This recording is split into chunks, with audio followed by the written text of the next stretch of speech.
A young man who knows a lot about social media's silencing of conservatives. Ryan Fournier joining me. He's with the group Students for Trump and Turning Point Action. How you doing, Ryan? Nice to see you. Doing good. How are you? As you can tell, I'm a little hot under the collar right now, as I'm sure you are too, and probably most conservatives across this nation, as we watch what I can only call a debacle. This mail out and then mail back in or even drop off ballot thing that the Dems have pushed because of COVID is a disaster. It's a mess. And I don't know if you heard right before you came on here, we had the Project Veritas guys on that showed they've got evidence of voter fraud in different states. And prior to that, I ran a story about the CDC. Did you see this? Right before the election, they said, well, it's your right and you can go vote in person. It's okay. Go vote in person. Just be careful. But for months they said we couldn't. We needed to do this. It was safer.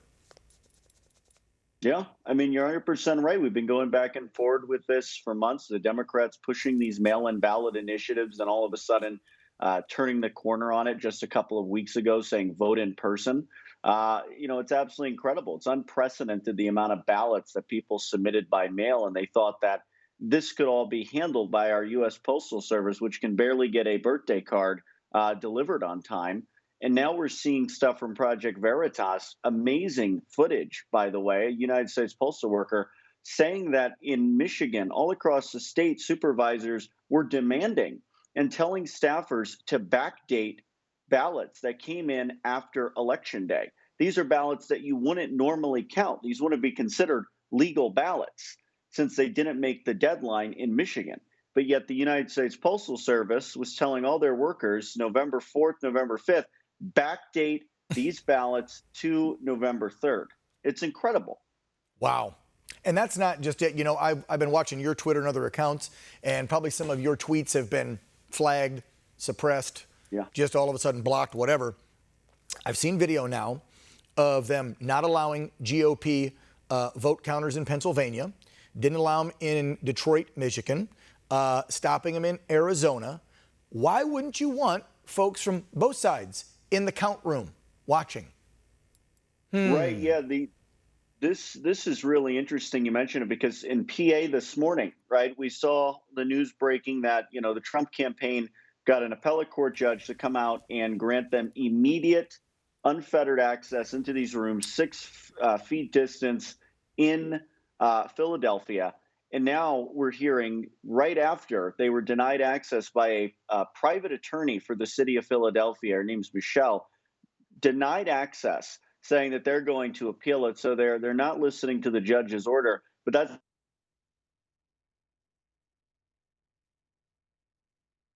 Ryan, looks like we lost you there.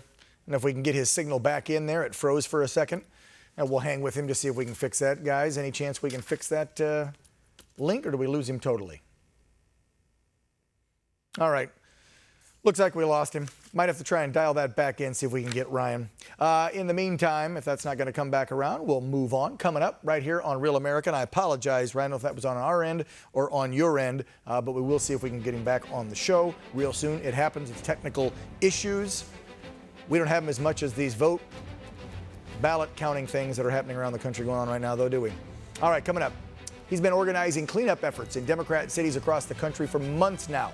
Scott Pressler now helping, though, to head up protests in support of a fair and accurate vote count in the presidential election. Scott is in Pennsylvania, and he will join us next. Don't go away.